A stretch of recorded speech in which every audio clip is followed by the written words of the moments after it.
Buenas noches y bienvenidos a Cuarto Milenio. La investigación periodística, los enigmas sin resolver, las desapariciones insólitas e incluso los rostros sin nombre que de cuando en cuando aparecen en las pantallas del televisor van a ser protagonistas de nuestro espacio. Somos Cuarto Milenio, tenemos todos los datos, los documentos, los testimonios y se los vamos a ofrecer.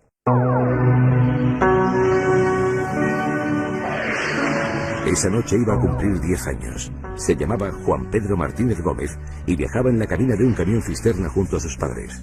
Su desaparición sigue siendo hoy la más extraña de Europa. Extraños rostros que aparecen en la pantalla del televisor. Algunos son el retrato idéntico de personas ya fallecidas. ¿Qué quieren decirnos? ¿Se trata de un error tecnológico o de un fenómeno sobrenatural? Hoy se cumplen 30 años de la muerte de Franco. Cuarto Milenio investiga en su biografía más oscura y desconocida, en su pasión por la magia, el esoterismo y la masonería. No existe enigma más triste que el de las desapariciones. Ese que componen miles de personas que un buen día se esfumaron sin dejar ni rastro. Es una realidad que está ahí y de la que apenas nadie se preocupa.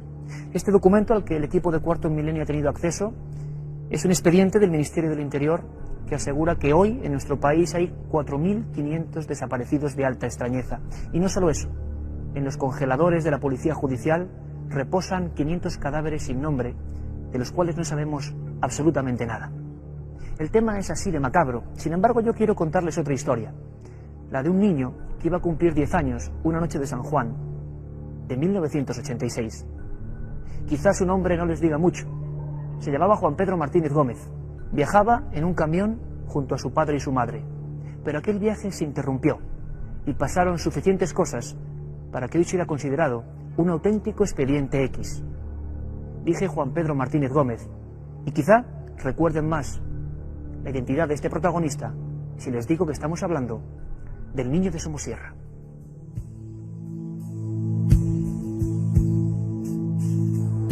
Millones de personas caminan todos los días por las calles, ajenas a un peligro que constantemente acecha. Es un enemigo invisible, sin rostro, sin paradero conocido, pero rotundamente real. Cuarto Milenio ha tenido acceso en primicia a un documento oficial estremecedor que revela cómo miles de ciudadanos de nuestro país faltan hace años de sus hogares. No hay una sola pista sobre lo que les ocurrió. No se sabe nada de ellos. Simplemente desaparecieron sin dejar rastro. Desgraciadamente, desde el año 90 a octubre del 2002 tenemos 15.000 desaparecidos.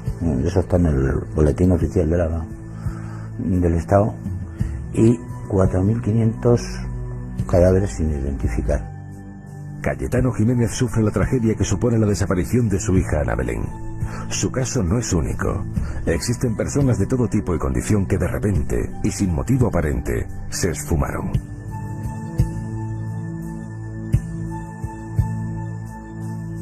Uno de los casos más inquietantes, considerado en su día el más extraño de Europa, aconteció hace ya casi 2 décadas en las inmediaciones del pueblo madrileño de Somosierra. Andrés Martínez, junto a su esposa Carmen Gómez y su hijo Juan Pedro, partieron felices desde una pequeña pedanía murciana. Sin embargo, nunca llegaron a su destino. El camión cisterna que conducía Andrés volcó a gran velocidad por la antigua Nacional 1, provocando una catástrofe sin precedentes en la zona. La peligrosa carga, ácido sulfúrico, afectó a los campos y a la ribera del río. Los cuerpos del matrimonio yacían sin vida en el amasijo de hierros.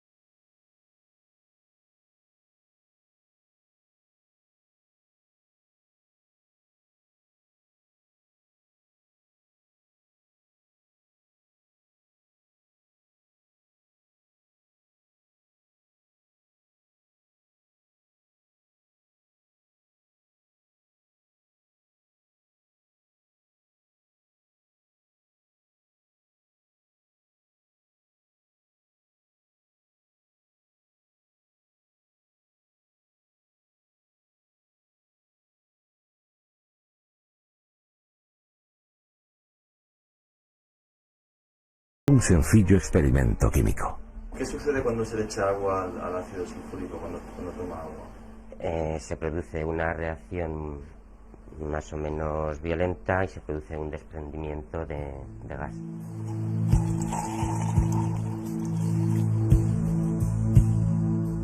Aquel trágico viaje comenzó aquí, en la tranquila localidad murciana de Los Cánovas, una diminuta pedanía cuyos vecinos, 20 años después, no se explican lo sucedido. En su cementerio reposan los cuerpos de Andrés y Carmen, pero nadie sabe dónde está su hijo, el mismo que aquella noche viajaba con ellos, sentado en la cabina del camión, feliz de compartir aquel trayecto con sus padres. María Legaz es la abuela de Juan Pedro Martínez Gómez, más conocido desde entonces como el Niño de Somosierra. Algunos testigos directos del accidente le confesaron que justo tras la colisión apareció una extraña pareja que mostró un comportamiento enigmático. La prensa habló de que portaban batas blancas. ¿Quiénes eran? ¿Qué buscaban entre los restos humeantes del vehículo? Nosotros no vimos más que al matrimonio. Dice, pero al niño no lo vimos.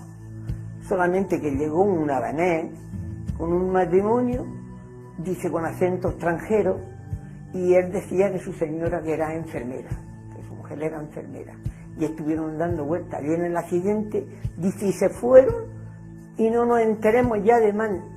Si fueron sin decir nos vamos, que pillaron viento y se fueron, se largaron sin decir ni media palabra.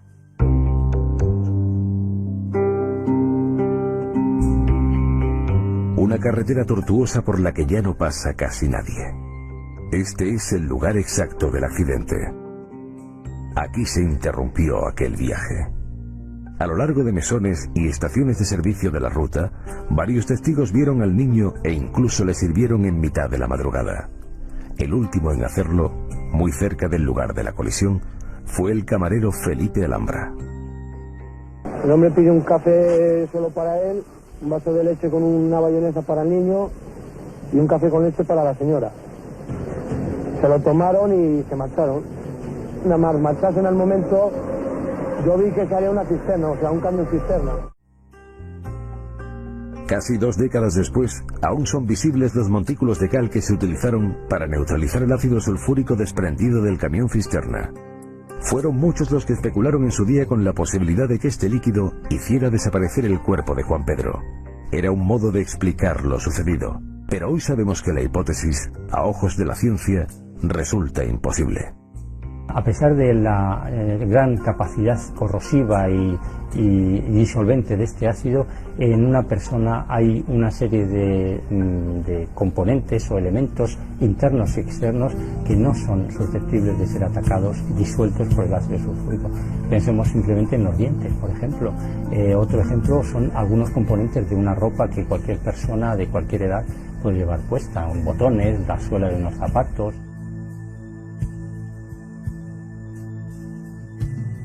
Las fuerzas de seguridad del Estado y varios miles de voluntarios peinaron un radio de 30 kilómetros sin encontrar rastro alguno del Niño de Somosierra.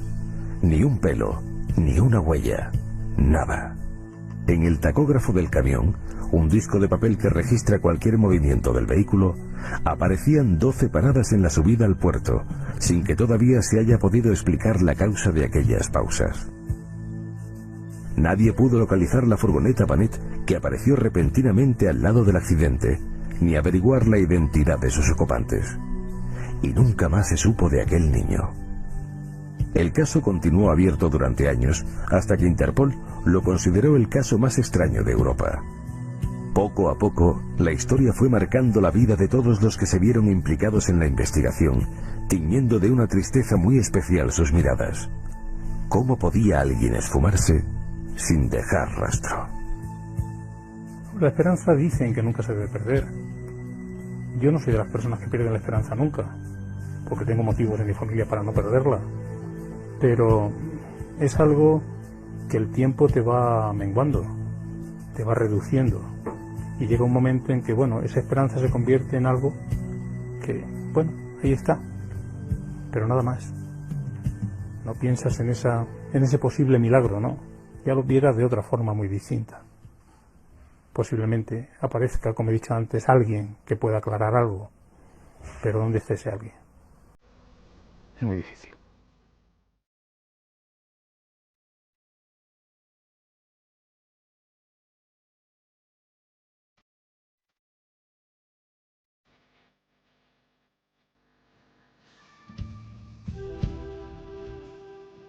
Pronto se cumplirán 20 años de aquella fatídica noche de San Juan y seguimos sin pistas, sin rastro de Juan Pedro Martínez Gómez, ya para siempre el niño de Somosierra.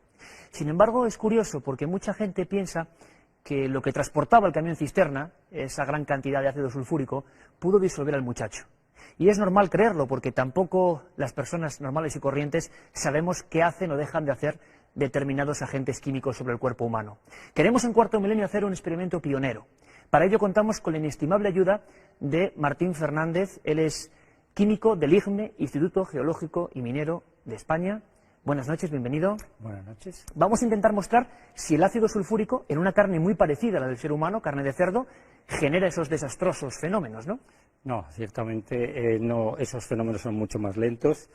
Bueno, debo indicar antes que nada que este experimento debería realizarse en una vitrina de laboratorio, pero tomando ciertas precauciones lo podemos realizar aquí. Siempre, Martín, decir que con el máximo cuidado, que nadie se le ocurra ni por lo más remoto hacer esto en su casa. Efectivamente, con una protección adecuada, efectivamente, sí. Entonces cogemos un trozo de carne, de cerdo, y el primer efecto que se va a advertir es que debido a la densidad del ácido, que es casi el doble que la del agua o la de la carne, tanto humana o de un animal, va a flotar. Con lo cual la acción del ácido, que normalmente no salpica, aunque podría suceder, la acción del ácido solo se hace por la parte de abajo, porque la parte de arriba ya empieza a flotar. Ahí lo vemos. Visto, es inútil añadir más ácido, puesto que sigue flotando. Se queda flotando, pero Martín, esto realmente es ácido sulfúrico, porque mi idea es que esto iba a disolverse en segundos, le soy sincero. El efecto de disolución o de ataque del ácido sulfúrico es bastante lento. De hecho, el efecto químico primario del ácido sulfúrico es deshidratar el cuerpo, robarle el agua, absorber el agua que contiene el cuerpo, bien sea un animal, vegetal, cualquier, lo deshidrata. Entonces, al final, el residuo que va dejando el ácido es algo carbonoso, porque en estos cuerpos el componente más importante es el carbono, además de nitrógeno y algún otro elemento químico. Entonces, el efecto es muy lento. Aunque presionásemos hacia abajo ese pedazo de carne, imaginando que es el cuerpo del niño, con todo el respeto, por supuesto, diciendo esto, jamás quedaría en el fondo. Efectivamente, se va hacia arriba con mucha mayor facilidad. Que, bueno... Le digo esto porque hay una teoría que hemos escuchado y que llamaron efecto bañera. Pensaban que el niño pudo quedar sumergido en el ácido, pasando constantemente por encima y que se disolviese en apenas 2 o 3 horas. Estamos viendo que eso con esta prueba es imposible. Imposible totalmente. Se estima que a temperatura ambiente, para que el ácido sulfúrico pudiera disolver un cuerpo humano o un trozo así, se estimarían por lo menos del orden de 2 semanas. 2 semanas para disolver un pedazo de carne. Imaginemos qué ocurriría con un cuerpo humano. Por lo tanto, ¿dónde está Juan Pedro? ¿Qué ocurrió con él? Esta prueba demuestra que el ácido no pudo desintegrar su cuerpo. Eso lo sabía bien su abuela María Legaz, que todavía, desde el pequeño pueblo de Los Cánovas, espera una respuesta. Yo qué sé por lo que podría ser. Unos dicen una cosa y otros dicen otra. Yo qué sé si es que llevaría el camión. Mira, no lo sé, porque yo creo que hay quien dice que es que porque le quitaron el crío, pero yo no lo creo, porque yo me parece a mí que mi yerno prefiere que lo maten antes que le quiten el zagal, y mi hija lo mismo. Sé yo, madre mía, tenía que ser uno muy amigo para que le dejaran el zagal a ella. Así a uno cualquiera le iban a dejar el zagal, no, aunque lo hubieran apuntado con una pistola. Sé yo que no. Prefiere morir antes de dejar el zagal. Y si es que se lo quitaron, pues a lo mejor iban atribulados ya. Yo que sé, loco. ¿Qué habrá sido de Juan Pedro Martínez Gómez? ¿Continuará vivo? ¿Será uno más en la lista de fallecidos y desaparecidos de alta extrañeza? ¿Sabrá de las muchas personas que le buscaron? ¿Sabrá que es un dígito más, considerado por Interpol el más extraño caso de Europa en su género? Tenemos con nosotros en Cuarto Milenio a Juan García, portavoz de la familia del niño de Somosierra, que lo buscó denodadamente durante más de 3 años. Juan, buenas noches. Hola, buenas noches. Tenemos también a Carmen Porter, que nos va a informar de cómo hay casos parecidos, quizá no tan extraños, pero casi en nuestro propio país. Por desgracia, Iker, buenas noches, hemos tenido algún caso casi igual que extraño que el de Juan Pedro. Juan, 170.000 carteles empleados en toda España para difundir la imagen y que nadie se olvide de este rostro, de Juan Pedro Martínez. Así fue.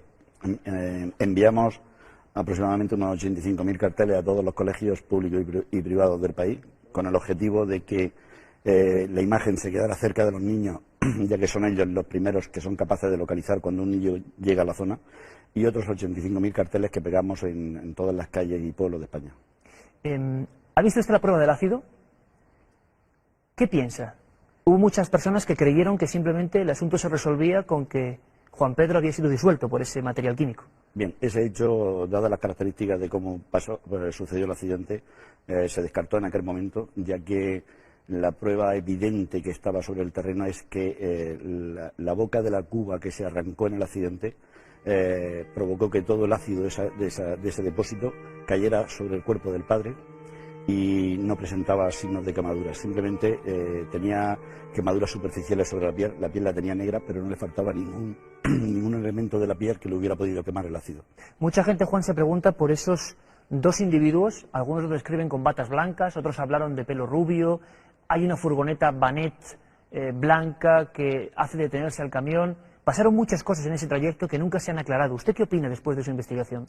Bueno, pensamos que ese vehículo tuvo mucho que ver en el tema del accidente, no el vehículo en sí de la furgoneta, que la furgoneta para a continuación de suceder el accidente, se bajan efectivamente 2 personas, registran el camión y se largan de allí cuando había personas gravemente heridas en medio de la carretera.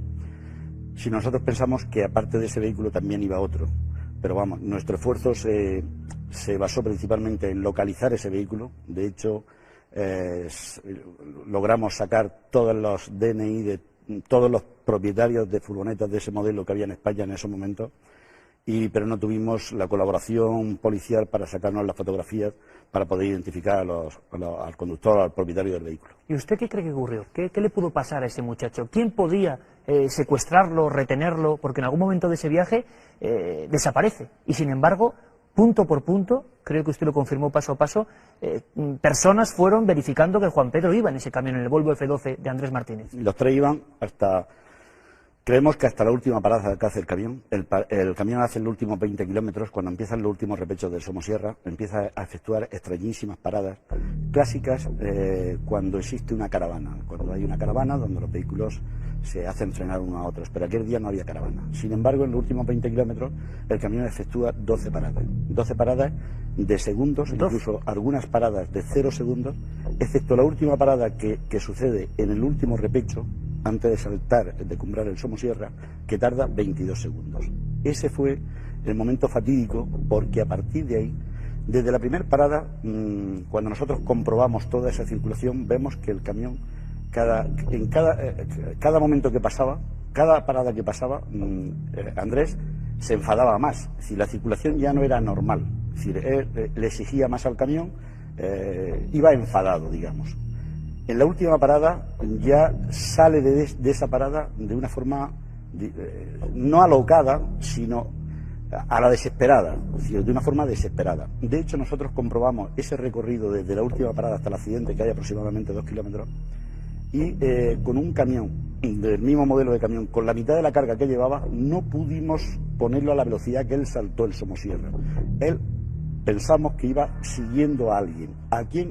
A quien se había llevado el niño. En esa parada le quitaron el niño. ¿No hay sospechas, Juan, de nadie que tuviera algún enfrentamiento con la familia, con el conductor, Andrés Martínez? Porque ¿por qué van a llevarse un niño que iba a cumplir 10 años precisamente ese día? Pues eso es lo inexplicable, ¿no? Es decir, ¿qué pasa ahí? Pero ese caso nos aclara un poco la duda, el hecho de que qué pintaba ese vehículo que al mismo estrellarse llegan y registran el camión. ¿Qué buscaban? Van a cumplirse 20 años, Juan, y ¿usted ha perdido la esperanza ya o eso nunca se pierde? ¿Cree que Juan Pedro puede estar en algún lugar? Sinceramente, ¿usted qué piensa? ¿Dónde puede estar este muchacho? Que hoy tendría 30 años ya. Tendría 29 años, sí. ¿qué pudo pasar? Lo que está claro es que allí el cuerpo no estaba. Es decir, ya no es que no estaba en el accidente, sino que si el niño vio algo extraño en esas paradas que hemos comentado o en esa circulación que hemos comentado, realmente ellos se vieron comprometidos de que los padres habían muerto y qué hacían con el niño. ¿Qué hacían? Podían haberlo eliminado, pero el cuerpo hubiera aparecido. Era más lógico pensar que, en vista de que no podían soltarlo porque el niño podía contar lo que nadie se cree, dice, porque como no hay pruebas evidentes, pues nadie cree que el niño lo pudieron quitar a cambio de algo y que al matarse los padres tuvieran que hacerse cargo del niño. Pues se lo llevaron a algún sitio. Normalmente todas estas redes extrañas que hacen transportes así extraños suelen estar muy relacionados con la trata de blancas, con el tráfico de niños, y que se lo hubieran llevado a cualquier otro país o que estuviera por ahí, porque el hecho de que lo hubieran eliminado en aquel momento, el cuerpo hubiera aparecido, y así no ha sido. Pensamos que alguna vez, cuando se descubra algún caso de estos extrañísimos, que suelen pasar y ven cuando se descubre algo, alguien diga realmente qué pasó allí. Estamos convencidos que alguien sabe toda la verdad, y quizá alguien que está escuchando y viendo Cuarto Milenio. Ojalá podamos ahondar un poco más, ojalá podamos dar paz a esta familia. Nosotros hemos hecho la prueba del ácido, creemos que es importante, que es un eslabón, que nadie más podrá decir que el niño lo disolvió el ácido sulfúrico oleum, y seguimos poniendo la imagen de este muchacho, Juan Pedro Martínez Gómez, para que, quién sabe, se produzca un golpe de suerte y sepamos algo del auténtico expediente X, según Interpol, en torno a los desaparecidos inexplicables en España. Juan García, portavoz de la familia de Juan Pedro. No dude que seguiremos indagando en este asunto y cualquier ayuda cuenta con nosotros. Gracias. Muchas gracias. Carmen, por cierto, no es el único caso. Hay más. Hay otro muy parecido. Vamos a ver enseguida la imagen de él. Ocurrió muy pocos meses después y es extraño. El número 2 de lo más extraño, según Interpol, de desapariciones insólitas. Sí, desapariciones extremas, que es lo que dice Interpol, que son la de Juan Pedro y también la de David Guevara. Todos lo conocerán como el niño pintor de Málaga, porque su foto también recorrió toda España.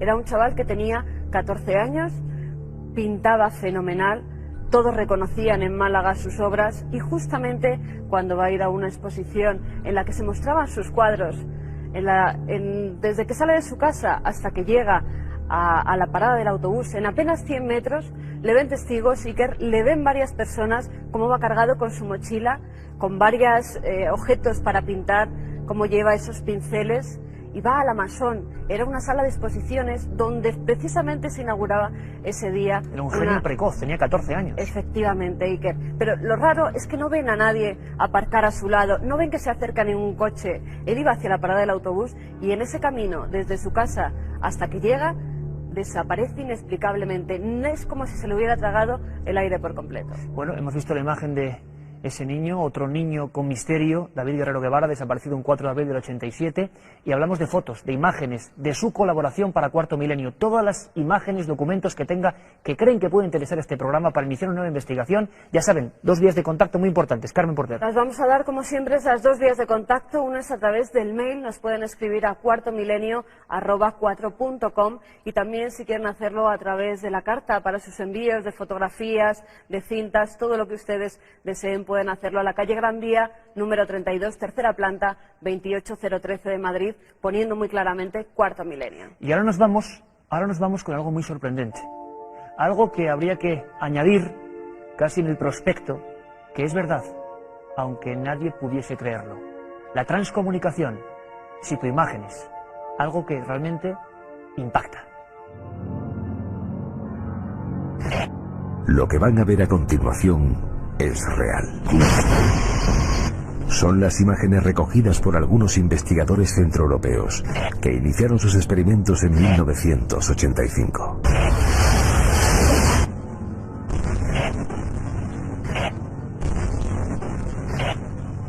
¿A quiénes pertenecen estos rostros? ¿Qué es lo que buscan estas inquietantes caras asomándose a las pantallas de nuestros televisores?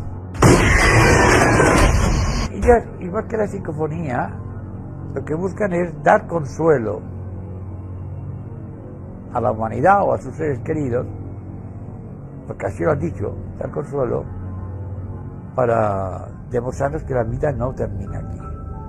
Sinesio Darnell, químico industrial, fue uno de los pioneros en nuestro país. allá por 1970, se adentró en el estudio de las psicofonías o presuntas voces del más allá, con la valentía de quien explora un territorio por primera vez. Estos fenómenos son catalogados por los parapsicólogos científicos como transcomunicación instrumental o TCI. Los especialistas aseguran que cualquiera puede experimentar en su casa, valiéndose de una cámara de vídeo enfrentada a un monitor grabando en circuito cerrado. Con un poco de paciencia y mucha dedicación, puede surgir la sorpresa.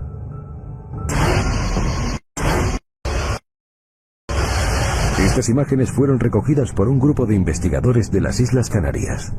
Sobrecogen por su nitidez y quizás sean las más contundentes que se hayan obtenido nunca. Al parecer, sus autores decidieron dejar de experimentar, superados por lo desconcertante de estos rostros. Pero, ¿cómo podemos cerciorarnos de que no sean producto de un error técnico? Algunos estudiosos están convencidos de que se trata de personas fallecidas que se pueden identificar por comparativa fotográfica. Muchos han reconocido como personas fallecidas. Por ejemplo, la Elena Blavatsky, la creadora de la teosofía, la doctrina secreta, el químico que descubrió el aluminio, o aisló por primera vez el aluminio, un sacerdote que fue quemado por los alemanes en las cámaras de gas, en los hornos crematorios. Einstein también ha salido, o sea que hay pruebas de que sí. Yo también puedo aceptar que en la psicoimagen también puede haber mentira, como me han dicho en psicofonía, puede haber suplantación de personalidades. Demasiado fácil para ser verdad. ¿Qué se esconde tras el asunto de las psicoimágenes? ¿Por qué hace tanto tiempo que no se difunden avances en la investigación? ¿Se sigue experimentando en la actualidad? Las imágenes que acaban de ver son sorprendentes y sin duda podríamos añadir el adjetivo de inquietantes. ¿De quiénes son estas caras? ¿Qué quieren decirnos? ¿Por qué surgen de esta forma? Nos interesaba conocer el asunto desde sus propias entrañas tecnológicas, saber cómo se hace esto, cómo los investigadores llevan por lo menos 20 años indagando en este asunto de la transcomunicación, cómo obtienen estos registros tan extraños. Contamos con la ayuda de Joan Tintó, hipnólogo clínico, y junto con Alfonso Galeano está llevando el Laboratorio Parapsicológico de Barcelona con una grandísima labor, muy seria y muy objetiva, hay que decirlo. Joan, buenas noches. Muy buenas noches. ¿Qué tenemos aquí, Joan? Explícalo un poco a nuestra audiencia de Cuarto Milenio, porque todo esto es un sistema clásico de obtención de psicoimágenes. Sistema clásico que mi compañero Alfonso Galeano ha puesto al día y ha diseñado para trabajar con más comodidad. Me gustaría que estuviera él aquí para poder presentarlo, pero bueno, hemos hecho una simulación acoplando la cámara de vídeo a un monitor, haciendo un circuito cerrado de retroalimentación entre la cámara y el monitor, y con el efecto de zoom hemos aumentado la imagen buscando un campo que fuera apropiado para que aparecieran estas supuestas caras. Y aquí vemos ahora mismo una especie de efecto de blanco y negro, de contrastes. Esto se va grabando antiguamente, Joan, esto se iba grabando en una cinta de vídeo, sí, efectivamente. Y luego los investigadores, ¿qué hacíais con ese material? Fíjate, durante muchísimos años el sistema antiguo ha sido el trabajar, como tú bien has dicho, con el fotograma. Esto era pesado, era realmente laborioso, además servía para estropear los cabezales e ir cambiando magnetoscopios de vídeo. Mi compañero Alfonso diseñó un sistema que es innovador en este sentido porque permite ver directamente, sin pasar por los elementos de los antiguos VHS, permite ver directamente el proceso directamente en la pantalla, solamente con el ajuste entre la cámara y el televisor. Para que la gente nos entienda muy bien, Joan, las imágenes que estamos viendo ahí, ¿aparecen las caras directamente? ¿Son de gran tamaño? ¿Lo que se suele obtener, sin embargo, son cosas mucho más pequeñas?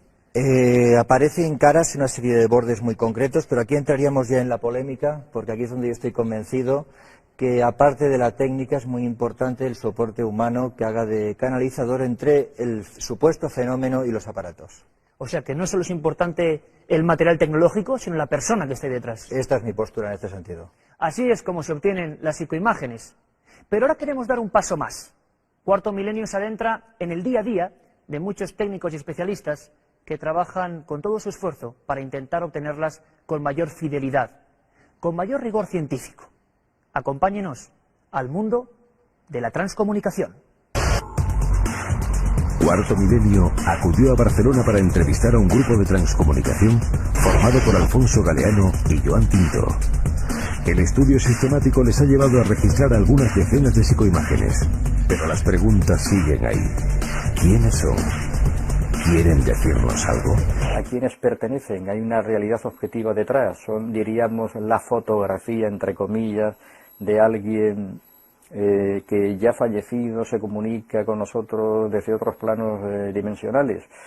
Ya digo, estoy haciendo una interpretación, pero evidentemente no una corroboración. Cuanto más se profundiza en el fenómeno, más dudas surgen. Los investigadores, desde la soledad de sus laboratorios y el descrédito de la comunidad científica, siguen pasando cientos de horas en silencio, sin divulgar sus resultados, absorbidos por un misterio que les atrapa poco a poco. Los aparatos no imaginan cosas, los aparatos no tienen la capacidad del ser humano de fabular. Por lo tanto, lo que estamos captando tiene la objetividad de que nosotros lo reconocemos cuando lo vemos. En 1985, según manifestó el pionero Klaus Riber, su hija Karen, fallecida meses atrás, a través de la psicofonía, le había guiado paso a paso en la forma de captar las primeras psicoimágenes de la historia. Klaus falleció poco tiempo después, convencido de haber contactado con sus seres queridos y seguro de haber tendido un puente entre nuestro mundo y el de ellos. El padre de las psicoimágenes en Europa, Klaus Schreiber, bueno, él tuvo ocasión de ver a su hija muerta y a seres queridos fallecidos. Yo particularmente no he tenido esta experiencia. La pregunta que nos invade al ver estas inquietantes secuencias es lógica. ¿Qué peligro puede correr el experimentador de este fenómeno? ¿Hay que poseer una preparación especial para enfrentarse a él? El riesgo es personal, el riesgo viene en todo caso determinado por las obsesiones o por, ya digo, acercarse al fenómeno con excesivas, yo diría incluso hasta fantasías. El fenómeno está ahí, es una realidad, es constatable, podemos hacer como primera explicación una serie de interpretaciones al respecto, pero lo que hay que procurar es no engancharse psicológicamente, es decir, no quedar supeditado, que es el fenómeno el que te domine a ti. Esta parece ser la maldición que acompaña al estudio de la transcomunicación. Algunos acabaron obsesionados y aislados de la realidad, en la soledad perpetua de sus laboratorios, experimentando sin parar. Fredrik Juberson, documentalista sueco y colaborador personal del Papa Pío XII, terminó sus días convencido de que los muertos le hablaban en cualquier momento. Su imagen también apareció con rostro atormentado, años después de su fallecimiento. Sí que es cierto de que algunas da la impresión de que son aquello que dicen ser, seres del más allá. Existen decenas de grupos que trabajan en la TCI aprovechando las nuevas posibilidades de Internet. Incluso Hollywood ha llevado el asunto a las pantallas de todo el mundo con la película White Noise.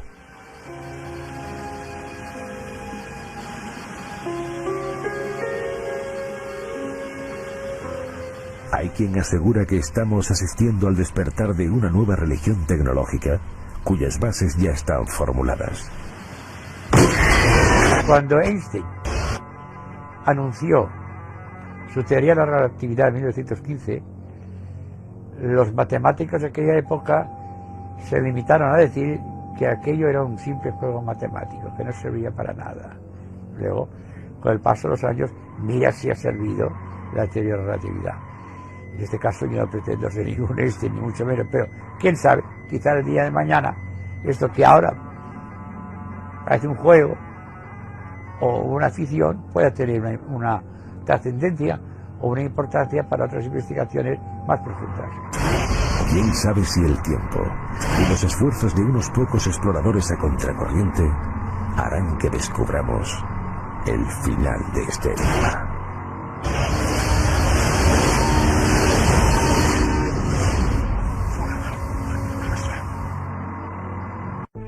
Hicimos unas experiencias con alumnos y cuál fue mi sorpresa cuando algunas cosas que proyectaban parecían dibujarse objetivamente en el monitor.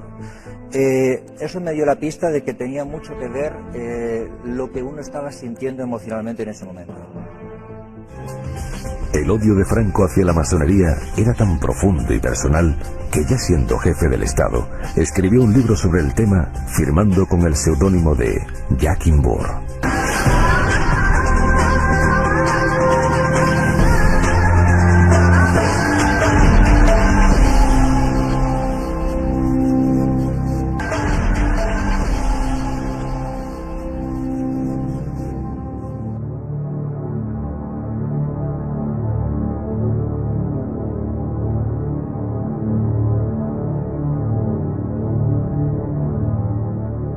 Les confieso que no sé qué son esas caras ni a quién pertenecen, pero sinceramente impresionan lo suyo.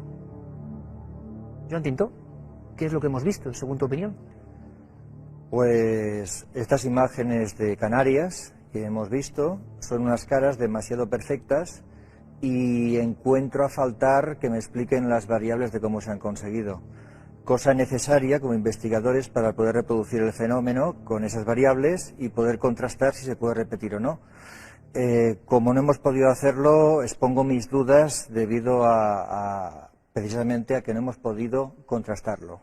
¿Es fácil obtener psicoimágenes? ¿Suelen salir abundantemente? ¿Hay que estar esperando mucho? ¿A ti cómo te ocurrió? Vamos a ver, yo estoy convencido de que es importante la actitud mental del investigador, es decir, las nuevas propuestas de investigación proponen de que hay un estado de conciencia concreto que nadie sabe cuál es, pero que tiene que ver con la actitud delante de la propuesta de trabajo para que ese proceso tenga su efectividad. Es decir, no solo es el tener un nivel técnico, creo que es fundamental, sabiendo lo que se está tocando, sino además tener una especie de conexión con el fenómeno. Y me estoy explicando, hay dos grandes hipótesis, la trascendente, los investigadores que están proponiendo que estamos contactando con seres del más allá que vienen a pedirnos ayuda, pero otras propuestas, y esta es la mía, por ejemplo, otros investigadores opinamos que sospechosamente el universo personal del investigador se encuadra muchísimo en aquello que está sacando en las imágenes, y me remito a las muestras de los trabajos que hemos podido comprobar en el mundo. O sea que las emociones personales de quien indaga tienen mucho que ver. Absolutamente. Con la interpretación, desde luego. Absolutamente, Iker. De hecho, ese estado de conciencia es fundamental para que el trabajo funcione. Ocurre en todo tipo de tareas psíquicas, desde la telepatía, la precognición, pero mucho más en un trabajo de espiritismo electrónico, como sería en definitiva el trabajo de psicoimágenes. ¿Por qué investigadores que están deseando, tienen un apego muy fuerte por la pérdida de un ser querido, contactar con ese ser querido, están consiguiendo las caras de esa persona? Ahora me viene a la mente Klaus Schreiber en el año 85, quería contactar con su hija Karin y ella le dijo a la ventana y fue al televisor. ¿Por qué otros investigadores en todo el mundo han perdido seres queridos que han aparecido en esa pantalla? Oye, mi compañero Alfonso, que es uno de los mejores investigadores que hay en Europa, y yo diría bien del mundo, él viene de la investigación ufológica y ha conseguido caras que parecen ser similares a lo que llamaríamos EVEs o extraterrestres. Tú me estás diciendo que lo que piensa el investigador es importante a la hora de verse reflejado en la pantalla. ¿Y a ti qué te ocurrió? Me gustaría saberlo, Joan. Yo no sé si es eso, digo que es lo que parece ser. Cuando lo que me ocurrió a mí es que soy un cotilla, yo soy un cotilla, y tenía mucha curiosidad por ver si había efectos telepáticos. Y hicimos unas experiencias con alumnos, y ¿cuál fue mi sorpresa? Cuando algunas cosas que proyectaban parecían dibujarse objetivamente en el monitor. Eso me dio la pista de que tenía mucho que ver lo que uno estaba sintiendo emocionalmente en ese momento. Tú eres hipnólogo clínico, conoces perfectamente los resortes de la mente humana, sabes de sus necesidades y de sus reacciones también en otras ocasiones. ¿Crees que existe una conexión directa con lo que, por ejemplo, está pensando el investigador en ese momento, que está reflejando quizá su frustración, su miedo, su recuerdo? ¿Sería posible? Bueno, de hecho, los apegos son una arma emocional muy poderosa y son ideales para sacar información psíquica y para hacer investigación. Esa hipótesis, Iker, no podemos descartarla. De hecho, parece ser así en muchísimos casos donde hay resultados que, repito, se encuadran muchísimo con lo que en ese momento el investigador está deseando sacar. Yo no digo que sea eso, digo que es lo que parece. Tecnología y misterio, pasado y futuro se mezclan en esta encrucijada llamada transcomunicación. Sinceramente, es sospechoso observar cómo muchos investigadores que se adentraron en este extraño mundo lleno de sombras, de tinieblas, ¿Se imaginan ustedes a alguien experimentando día y noche creyendo que contacta con seres queridos? Pues me da la sensación de que muchos de ellos no acabaron bien. No sé si me equivoco, Joan. Muchos pioneros de esta historia no acabaron precisamente bien, superados por el fenómeno quizá. Efectivamente, Iker. Cualquier comportamiento obsesivo, cuando hay un trabajo experimental de investigación, puede crear resultados fatales y nefastos para el investigador. Yo quería decir que el trabajo de las psicoimágenes, así como el de la tabla Ouija, como tantos otros en ese tipo de propuestas experimentales, puede crear comportamientos o mecanismos que permitan sacar nuestros miedos ocultos, más inverosímiles, y bueno, podemos trasladarlos en este caso a la gran pantalla. El problema no es lo que se hace, es no tener medida en lo que se hace ni saber lo que se está tocando. Por tanto, yo lo que haría sería aconsejar a las personas que quieren investigar estos asuntos que tengan en cuenta de que un cuchillo no es malo en sí mismo, sino es malo en la intención o el uso que se le da. En manos de un cocinero sería fantástico, en manos de un asesino sería terrible. Bueno, el tema de las psicoimágenes tiene un solo peligro, la obsesión, como tanto tipo de tareas psíquicas. Pero bueno, no porque aparezca nada malo de allí, porque son completamente inocuas. El peor enemigo somos nosotros mismos y nuestra actitud delante de las cosas. Vamos a escuchar y a ver otro tipo de teorías. Es importante nunca perder la compostura y saber que la tecnología, en este caso la ingeniería electrónica, tiene algo que decir, tiene algo que aportar a este tipo de misterios. Porque para, por ejemplo, Eduardo Saiz, ingeniero electrónico, quizá haya aberraciones tecnológicas perfectamente explicables que produzcan caras, o quizá no. Vamos a comprobarlo. Se me ocurre que si el sistema que estamos utilizando de grabación es el típico sistema que se ha utilizado toda la vida de grabación en VHS, long play, que se utilizaban los sistemas de seguridad de CCTV, dada la lenta velocidad a la que transcurre la cinta, cualquier arruga en la propia cinta nos puede provocar una imagen fantasma, llamémosle, y que nos dé la sensación de ser pues cualquier cosa, lo que nuestra imaginación dé a entender. Ahora, si me lo permiten, dejamos atrás píxeles, cámaras, ordenadores, psicoimágenes y nos vamos al pasado más remoto, a las momias. Hay una que, si no la conocen, van a empezar a saber de ella. Se llama Otzi, Carmen Porter. Pues sí, Otzi es el hombre de los hielos, una momia que data de hace 5.000 años y que fue encontrada en 1991 en la frontera entre Italia y Austria. Pero lo curioso de esta momia es que son 7 ya las personas que han muerto y que han estado en contacto con ella. El último ha sido Iker, un científico australiano que se llama Tom Loy. Él estaba escribiendo sobre el ADN de esta momia y falleció. Pero me parece que no es el único caso. El que descubrió la momia, el que la filmó, todos. Efectivamente, Iker. El primero de ellos fue el patólogo Rainer Henn. Después le siguieron el periodista que filmó cómo se rescataba ese cuerpo del hielo, el turista que halla la momia y así, Iker, hasta 7 personas. Una cadena de muerte, una cadena enigmática. Ya hay nuevo fenómeno tipo Tutankamón, sin duda alguna. Y fenómeno bien distinto es este que estamos viendo. Se trata de un ovni captado, supuesto ovni por supuesto, sobre la provincia de Castellón. Atentos a esta fotografía porque abrió informativos de todas las cadenas de televisión de este país. Incluso, Carmen, creo que hay declaraciones de la niña protagonista de esta historia. Tenemos declaraciones de Miriam Lafuente, una chica de 14 años que se encontraba haciendo fotografías a un chalet que se estaban construyendo sus padres y de repente salió algo extraño en estas imágenes. Vamos con ella. Fue a finales de mayo, al mediodía, y estaba fotografiando pues mi villa, los animales, todo en general, y pues he hecho una fotografía paisaje y no sé, la almacené como todas las demás del verano y luego al ir a mirarlas todas en el ordenador se vio eso. Pero atención porque en este caso parece que hay tramoya, es decir, cosa oculta, no visible a simple vista. Estas fotografías se las hemos mandado al informático de este programa, Guillermo León. Pues la verdad es que sí, que al parecer hay algún tipo de retoque fotográfico que se ha hecho con programas informáticos. Además hemos encontrado incluso la imagen de ese ovni que ha sido literalmente cortada y pegada en otra fotografía. Se trata de un objeto volante no identificado que apareció en México en 1997. No estamos diciendo que Miriam Lafuente, que es la autora de esa fotografía, haya trucado de alguna forma la imagen, pero sí que alguien de su alrededor de sus amigos, de sus cercanías, ha podido hacerlo. Y ahí ven ustedes la comparativa. Se trata del mismo objeto, del objeto volante no identificado captado en México hace 10 años, que por arte de magia aparece hace unos días en una foto en Castellón. Ustedes, como siempre, tienen la última palabra.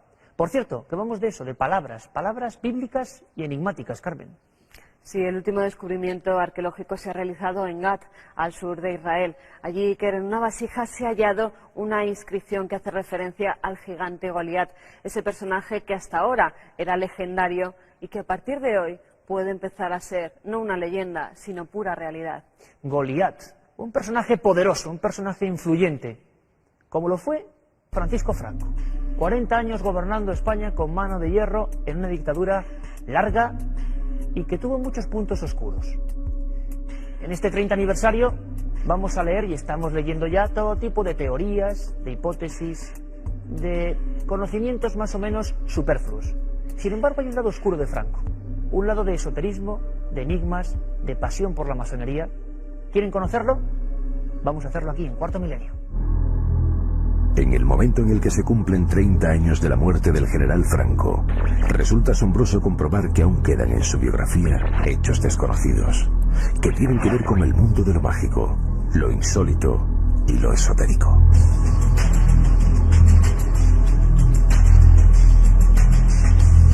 Ya en la Guerra de África, cuando el joven comandante Franco cosechaba una victoria tras otra en las condiciones más desfavorables, entre las tropas bereberes comenzó a circular el rumor de que aquel menudo oficial era poseedor de la baraca, una bendición sobrenatural que le preservaba de todo mal. Alberto Borrás, antiguo miembro de los servicios de inteligencia en Marruecos, recuerda bien aquella historia. Pues el comandante estaba haciendo sus necesidades en un lugar del frente. Entonces un francotirador rifeño que tenía una puntería endiablada, esta gente, le disparó en el momento que un tábano le picó.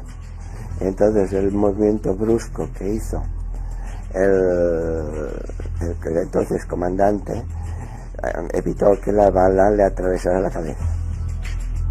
Pero es posible que aquello fuera algo más que suerte. Se cuenta que el comandante frecuentaba en aquellos días la compañía de Mersida, una extraña mujer, medio bruja, medio ermitaña, a la que los nativos reverenciaban.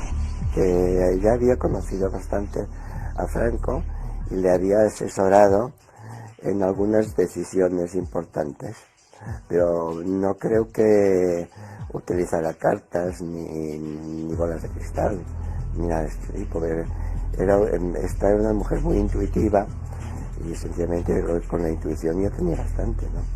Veía lo que iba a pasar, ¿no? Contase con ayuda sobrenatural o no, lo cierto es que durante la guerra civil el ya proclamado caudillo siguió disfrutando de la misma suerte. Todas las personas que en casi 40 años pudieron ocupar su cargo murieron repentinamente. Tras la victoria, se desató un periodo de represión en el que hubo un grupo que fue perseguido con especial saña: los masones. Algo que llama la atención si tenemos en cuenta que el propio padre de Franco y uno de sus hermanos habían pertenecido a la organización. La masonería fue totalmente aniquilada por Franco. Cuando sacó la ley de la represión la hizo de forma retroactiva, y cualquier persona que fuese masón era condenado, encarcelado e incluso fusilado. Llegó a tal situación que llegó a hacerle juicios y a condenar a personas que ya había fusilado y que estaban muertas. Por lo tanto, lo que hizo la dictadura fue erradicar totalmente la masonería del suelo español. El odio de Franco hacia la masonería era tan profundo y personal que, ya siendo jefe del Estado, escribió un libro sobre el tema, firmando con el seudónimo de Joachim Bohr. En los años 50, Francisco Franco recibió en el Palacio del Pardo, en audiencia oficial, a un personaje, un autor llamado Joachim Bohr. Este personaje, la verdad es que era curioso que Franco lo pudiera recibir en el Palacio del Pardo, porque era realmente un seudónimo que él mismo utilizó en un libro que se llama Masonería, y que escribió además con ayuda de Carrero Blanco, que, bueno, como era su colaborador en muchos aspectos después de la Guerra Civil, también lo fue en la confección de este libro, que contenía una serie de artículos contra los masones. El libro, por supuesto, admitía todas las teorías de la conspiración posibles y habidas y por haber en contra de los masones y las tomaba como totalmente ciertas y auténticas, hasta el punto de que llegaba a decir incluso, por ejemplo, como un dato, que las Naciones Unidas estaban controladas por un superestado masónico, en esto muy parecido a los protocolos de los sabios de Sion, que lo que pretendía era dominar pues directamente el mundo. Como es lógico, en este 30º aniversario, las librerías se han llenado de títulos hablando de Franco, evidentemente, estudiando su perfil psicológico, su importancia en la historia. Hay otros libros más extraños, El otro Franco, incluso libros que tuvieron sus problemas con la dictadura. Franco y los muertos providenciales, ¿por qué? Porque se dijo que todos los que pudieron hacerle sombra acabaron falleciendo en extrañas circunstancias. Incluso, obsérvenlo bien, ¿por qué Franco no fue masón? Otro libro que tuvo sus problemas. Argumentaba que Francisco Franco odiaba la masonería, pero es que quiso pertenecer a ella como parte de su familia. Quizá el título más sorprendente de todos sea Franco Top Secret. Su autor está con nosotros, José Lesta. Buenas noches. Buenas noches, Iker. Oye, ¿Franco realmente fue un auténtico estudioso de lo enigmático? ¿Consultaba videntes? ¿Su madre fue espiritista? Esto casi parece ficción, pero tú demuestras junto a Miguel Pedrero, el coautor del libro, que es real. Bueno, para nosotros fue una sorpresa. La verdad es que empezamos haciendo una investigación sobre el perfil de Franco absolutamente pues normal, sobre el catolicismo, el ultracatolicismo, un tema además bastante aburrido, y nos encontramos pues con la tremenda sorpresa de que efectivamente Franco y toda su familia, sus hermanos, su padre, no solo coqueteaban con la masonería y con otros muchos grupúsculos esotéricos, sino que tenían una vena, digamos, espiritual o esotérica o supersticiosa, ¿no?, muy acentuada, quizás gracias, como tú bien dices, Iker, a la madre. La madre pues era una persona que realizaba sesiones de espiritismo. Otra de las sorpresas que nos llevamos en el transcurso de esta investigación, incluso era una persona que no lo hacía como afición, sino que consultaba a una profesional y le pagaba. ¿Hay documentos reales de esta afición de la madre de Franco al espiritismo? Bueno, nosotros conseguimos una foto, yo creo que una foto inédita, de la hija de la vidente que hacía sesiones de espiritismo en la trastienda de la casa de los Franco con la madre y probablemente con otros familiares. Llegamos a ponerle nombre y apellidos a lo que era simplemente un rumor que circulaba por Galicia pues desde principios de siglo, ¿no? El que la madre de Franco pues era una practicante casi profesional del tema. Y yo creo que eso influyó en los tres hermanos, por supuesto en el dictador, y a partir de ahí pues nos encontramos temas mucho más sorprendentes, que era una persona efectivamente que tras ese barniz católico que nos mostraba en el nodo y en otros muchos sucesos y situaciones, pues había algo que casa más con el esoterismo y con todos los temas que tocamos aquí. No es casualidad que se hiciera pasear durante 40 años con una reliquia como la mano de Santa Teresa de Jesús. Eso era solo la punta del iceberg. Y quizá una de las muestras más extrañas de esta pasión de Franco por la propia masonería, no olvidemos su gran caballo de batalla contra el que combatía, consideraba un gran peligro que acechaba a Europa y a España en particular, es ese libro maravilloso, increíble, insólito, que va a sorprender en un día como hoy, Masonería. J. Bohr. Era Franco el autor. Era Franco, un secreto guardado durante 40 años. La verdad es que es cierto que Franco publicó ese libro de manera anónima, igual que su mano derecha, Carrero Blanco, el almirante, que fue asesinado. Otra persona totalmente influenciada e imbuida por temas esotéricos, que incluso publicó parte de las visiones y de los sueños premonitorios que en los años 50 tuvo, ¿no?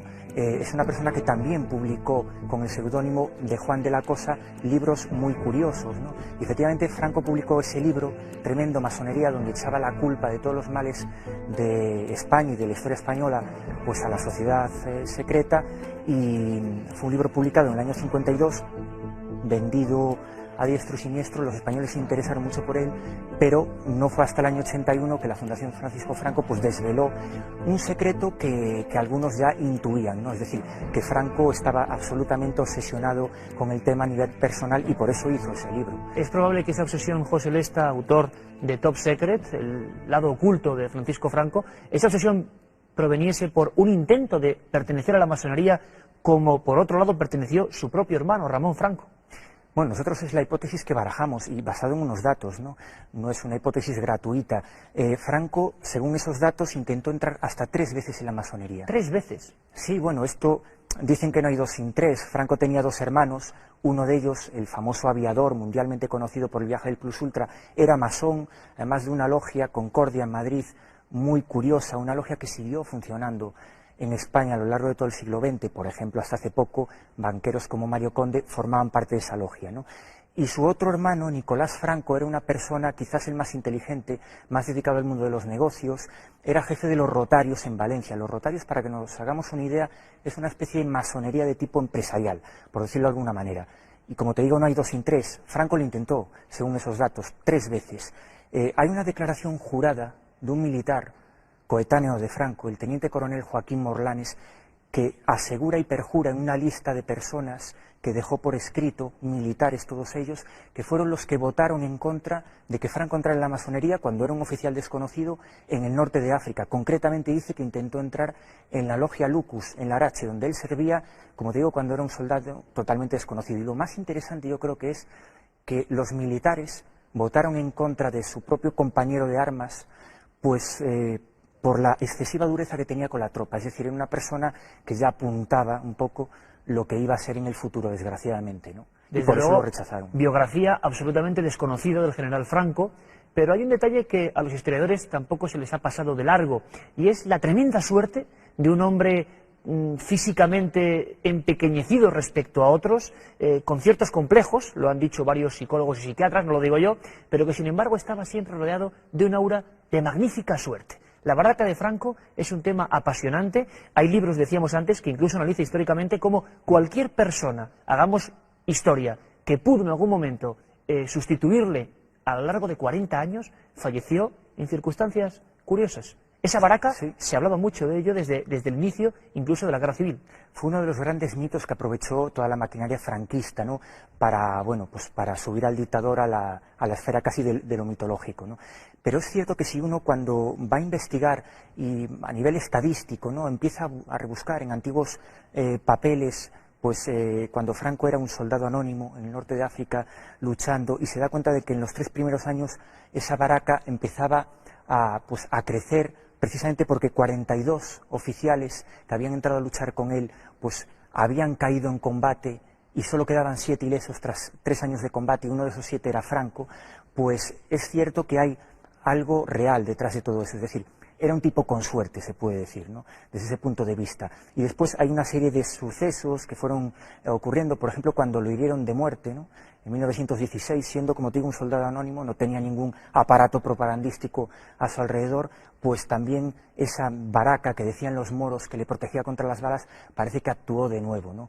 Cuando le hieren en el vientre, es prácticamente dado como muerto y salva la vida casi milagrosamente. Eso que decirlo hoy en día es casi un tabú, ¿no?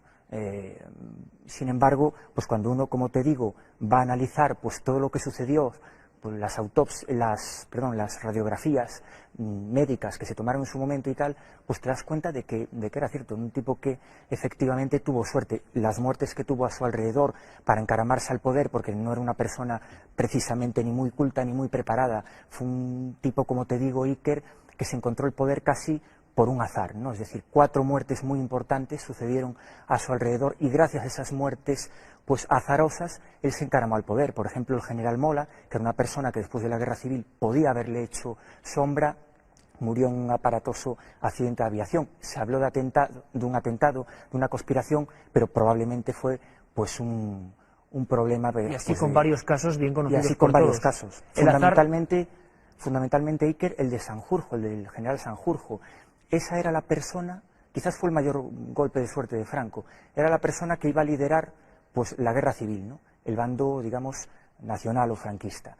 Y esa persona, cuando precisamente iba a dirigirse hacia Burgos para liderar la rebelión que se estaba produciendo, pues tuvo también un accidente de aviación muy aparatoso, nada más despegar, explosionó su avión, se incendió, y a partir de ahí Franco vio pues su un hombre de suerte, sin duda alguna, de azar, que muchos además asemejan a su larga estancia y conocimiento de las antiquísimas religiones africanas. Vamos a escuchar, antes de dar paso quizá al gran misterio de Franco, a lo que es la ubicación de su propio sepulcro. Nada es al azar, nada es porque sí. Vamos a descubrir cierta simbología secreta. Antes les dejamos con declaraciones de los perseguidos de Franco. Asunción Tejerina, gran maestre de la logia femenina masónica de España, lo cuenta y lo revive así. Había, creo que eran 2 logias, pero estaban en las 2 bases militares norteamericanas. Fue una cesión que tuvo que hacer Franco a los americanos y concretamente después conocimos a la logia que estuvo trabajando en Rota durante bastante tiempo de la dictadura, pero por supuesto no se conocía, nadie conocía su existencia dentro de España, ¿no? Había muchos militares en aquella época que eran masones, ¿no? La inquina que le tenía, bueno, podrían ser por varias razones. Una, porque Franco gestionó todo el tema de la dictadura para poder mantenerla durante mucho tiempo. Aisló a España culturalmente. Si tú no puedes contrastar con lo que pasa en el extranjero, pues puedes vivir más o menos a gusto aquí. Hizo que la policía nos metiese el miedo a cualquier brote libertario por parte de los españoles, y luego pues persiguió, puso a varias instituciones para perseguirlas, que era la masonería, los judíos, y metió también ahí a los comunistas. Y de esta forma todos los males que pasaran en España había unas organizaciones de las cuales eran las culpables. Éramos el chivo expiatorio de cualquier cosa que no funcionara en España. Bueno, yo creo que lo creó de una manera bastante inteligente para conseguir sus objetivos, ¿no? Esto hizo que hasta el último discurso que pronunció Franco, el último en vida, pues hablara en contra del contubernio judeo-masónico comunista, ¿no? Hizo de una manera sistemática la aniquilación de cualquier brote de libertad en España durante toda esa época, ¿no? Franco ordenó construir el Valle de los Caídos siguiendo unas coordenadas esotéricas muy precisas. Investigar bajo esa coordenada lo que es esa inmensa construcción es sumamente interesante. Estoy seguro que van a hacer un viaje por un lugar conocido, pero con otros ojos, sin duda alguna. Presten mucha atención. El primer proyecto del Valle de los Caídos era una pirámide, entre otras cosas. Lo que pasa es que ese no es un proyecto que Franco hiciera. Lo desarrollaron 3 personas, un noble, un arquitecto y un artista, en Madrid, en el 36-37, y tenía 2 elementos. Por una parte, un arco del triunfo, que iba a tener al apóstol Santiago, el patrón de España, con una bandera de España hecha en piedra, y detrás también otras figuras alegóricas. Y después lo más llamativo era efectivamente una pirámide que iba a estar donde estuvo el hospital clínico, que fue destruido en la guerra, y que iba a tener 150 metros de alto. Y eso, bueno, pues para que nos hagamos una idea, sería más alto que la pirámide de Keops en Gizeh. O sea, sería en pleno Madrid, sería la pirámide más grande del mundo. Lo que pasa es que ese proyecto, ya digo que Franco lo rechazó de plano y creó su propio proyecto. No en sí, claro, porque no tenía conocimientos para hacerlo, pero encargó a unos arquitectos hacerlo, y todos los detalles de los planos y todas las decisiones de otro tipo, por ejemplo la localización, todo eso lo eligió Franco él personalmente. O sea que esto era una obra personal de Franco. Era igual que el Escorial era para Felipe II, el Valle de los Caídos es lo mismo para Franco.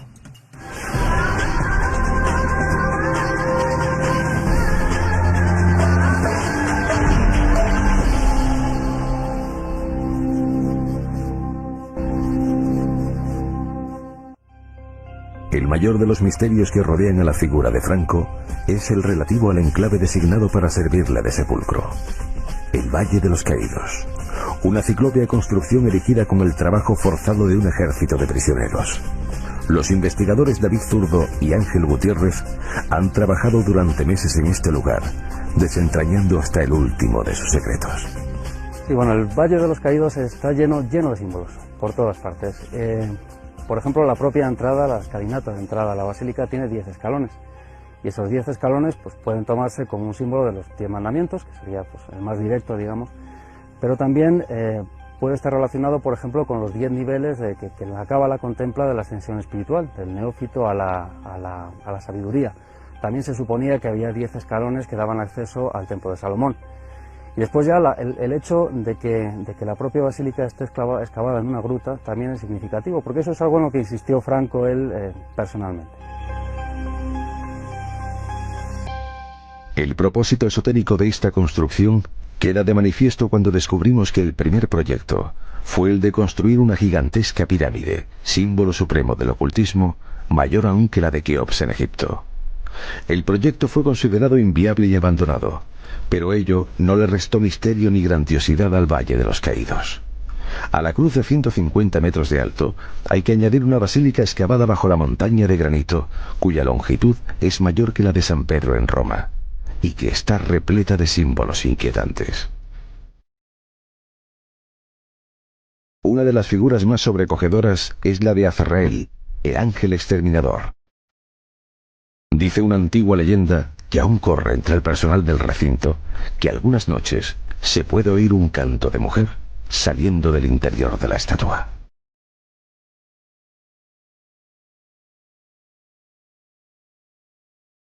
La ubicación de la cruz tampoco es casual.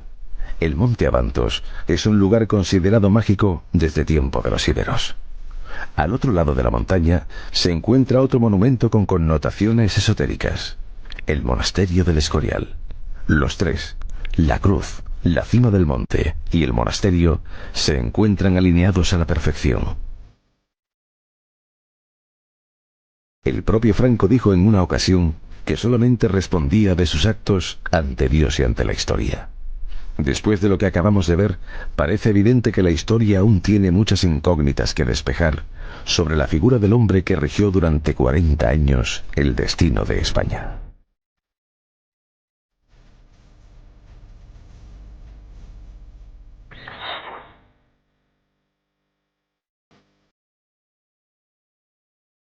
Estoy seguro de que les ha sorprendido la historia de la Gran Pirámide que se iba a alzar en Cuelgamuros. Sinceramente impresionante. Quería ser, anhelaba ser, más alta que la Gran Pirámide de Keops. Sin duda todo eso obedece a un sentido, obedece a una maniobra que no controlamos, que no comprendemos. ¿Por qué no se llegó a construir esa inmensa mole con ese sentido esotérico? Bueno, fueron los planos iniciales, ¿no? Es decir, esos planos fueron diseñados por 3 personas del bando nacionalista, un militar, un escultor y un arquitecto, y fue la primera idea que se pergeñó sobre el Valle de los Caídos. Para nosotros fue una sorpresa encontrarnos esa mole, 150 metros de altura, la pirámide más grande del mundo, y los diseños precisos incluso del interior, una pirámide hueca que iba a estar llena de ventanucos, de pequeños ventanucos donde iban a ir o a reposar, ¿no?, pues los cuerpos de muchas personas, ¿no? Esa idea absolutamente estrambótica, pensemos que es el año 36, plena guerra civil, se están haciendo esos diseños, es presentada a Franco. Y Franco, curiosamente, no la rechaza de salida. Franco, curiosamente, se lo piensa y la respuesta es que no le parece procedente. Es decir, a él le gustaba, probablemente le gustaba la idea, pero pensó que quizás pues los españoles no iban a entender, o la gente no iba a entender, qué demonios hacía una pirámide en las afueras de Madrid, la pirámide más grande del mundo.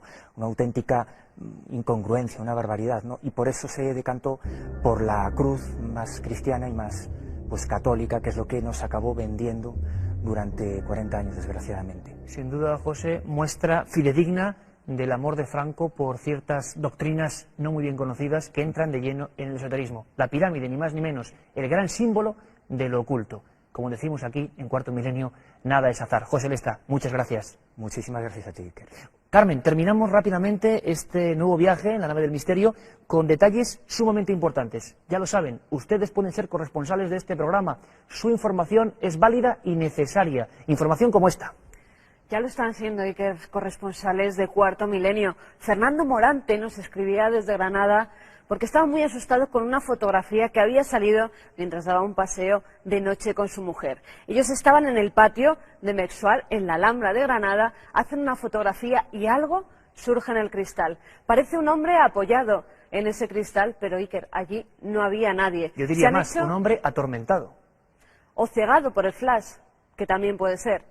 Se han hecho todo tipo de experimentos. Guillermo León ha analizado con varios software de tratamiento fotográfico esta imagen y en ningún momento ha encontrado ningún tipo de fraude. En la ventana de la derecha, eso sí, nos dice que apreciamos justamente donde aparece el centro del foco del haz de luz de flash. Y eso es una especie de figura con la cara, con los brazos levantados. Además, se le ven muy bien las palmas de las manos, Iker. El fogonazo es el flash, no hay truco fotográfico. ¿Qué era lo que estaba allí? Una posible explicación. ¿Cuál es la solución? Que alguien se hubiera apoyado varias horas antes o varios días antes, no hubieran limpiado ese cristal y con el reflejo del flash, pues surgiera esta figura. O sea que a veces no son fantasmas o fenómenos extraños todo lo que reluce. Una simple posición en una ventana, el reflejo, el flash, Y ahí está, efecto mágico. Pero hay otros muchos casos, lo saben ustedes ya muy bien, que no tienen explicación, que están ahí, que son un misterio en sí mismos. Y para eso hay esas dos vías de contacto fundamentales que hay que anotarse casi ya mentalmente. Claro que sí. Además se las van a aprender muy prontito nuestros espectadores. Una es a través del mail, cuartomilenio@4.com, y la otra si nos quieren mandar cintas, fotografías, lo que ustedes quieran, o cartas. También las leeremos alguna. Tienen que escribirnos a Gran Vía número 32, tercera planta, 28013 de Madrid, a nombre de Cuarto Milenio. Y yo, antes de despedir a todo este equipo de la nave del misterio, me gustaría emplazarles para dentro de 7 días, aquí como siempre en 4, con un documento excepcional. Nuestro equipo esta vez sí ha captado y se ha enfrentado al misterio. Ocurrió en la grabación de un reportaje en una vivienda humilde, normal y corriente de Madrid. Ahí aparecieron lo que llaman psicofonías. Parece que ya poco a poco vamos teniendo suerte. Con este documento y con la promesa de analizar a fondo lo que nos pasó, les dejo la cita aquí, en una semana, Cuarto Milenio. Les esperamos. Ocurrió el 14 de agosto de 1991. Aquel día, en este cuarto, fallecía Estefanía Gutiérrez Lázaro. Su muerte continúa siendo un misterio. Su muerte fue súbita y sospechosa. Desde aquella fecha, en este edificio, comenzaron los fenómenos paranormales.